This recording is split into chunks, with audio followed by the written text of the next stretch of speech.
তোমরা দেখছো তোমাদের ইউটিউব চ্যানেল ইন্টারঅ্যাক্টিভ স্টাডি আমি দিব্যেন্দু। আজকের এই ভিডিওতে যারা SSB constable tradesman, SSB head constable electrician পোস্টে যারা সিলেক্ট হয়েছে অর্থাৎ মেডিকেলের জন্য যারা শর্ট লিস্টে রয়েছে তাদের জন্য এখানে একটা আপডেট আছে।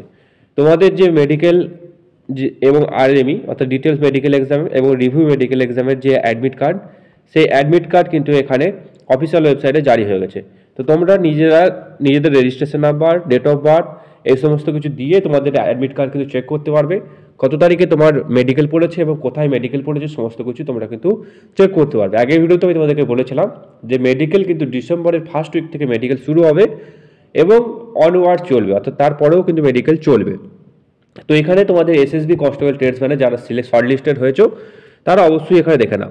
তো প্রথমেই দেখতে পাচ্ছ documentation, details medical examination, review medical examination, RME for the post of head constable electrician and detailed medical examination for DME, review medical examination for RME for the post of constable non GD will be held on 5/12/2024 অর্থাৎ 5 তারিখ থেকে এখানে শুরু হচ্ছে, on হওয়ার কিন্তু এখানে চলবে। তো আমি এখানে বলি এই যে হেড কনস্টেবল ইলেকট্রিশিয়ান পোস্টে আমিও কিন্তু শর্ট লিস্টেড হয়েছি।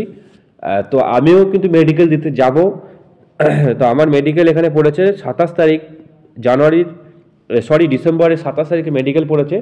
তো কেউ যদি 27 তারিখে লখনৌতে যদি কারোর মেডিকেল পড়ে থাকে তাহলে সে আমার সঙ্গে কিন্তু দেখা করতে পারবে, কারণ 27 তারিখ আমি কিন্তু থাকবো সেখানে মেডিকেলের জন্য। আমি এখানে মেডিকেল দিতে যাব।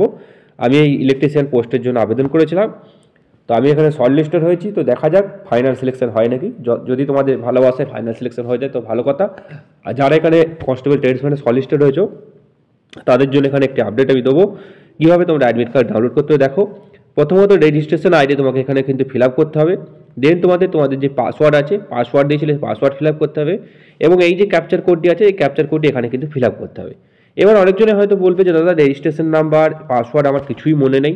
মনে না থাকারই কথা, 2023 সালের ভ্যাকেন্সি, তাহলেও কোনো চিন্তা নেই। এই যে নিচের দিকে তোমরা দেখতে পাচ্ছ এই যে ফরগেট পাসওয়ার্ড বা ফরগেট রেজিস্ট্রেশন আইডি, তোমরা এখানে তোমাদের পাসওয়ার্ড যদি মনে না থাকে তাহলে ফরগেট পাসওয়ার্ড করতে পারো, রেজিস্ট্রেশন আইডি যদি মনে না থাকে তাহলে রেজিস্ট্রেশন আইডি ফরগেট করতে পারো। তো আমি এখানে তোমাদেরকে দেখাচ্ছি কীভাবে তোমরা রেজিস্ট্রেশন আইডি ফরওয়ার্ড করবে। এখানে দেখো ফরগেট রেজিস্ট্রেশন আইডি করার জন্য তোমাদের প্রথমত কোন পোস্টের জন্য আবেদন করেছো সেটা এখান থেকে সিলেক্ট করে নেবে, মোবাইল নাম্বার দিয়ে দেবে, তোমার ডেট অফ বার্থ দিয়ে দেবে এবং এই ক্যাপচার কোডটা ফিল আপ করে দিলেই তোমাদের কিন্তু নিচের দিকে তোমাদের যে রেজিস্ট্রেশন আইডি এবং পাসওয়ার্ড কিন্তু শো করে দেবে।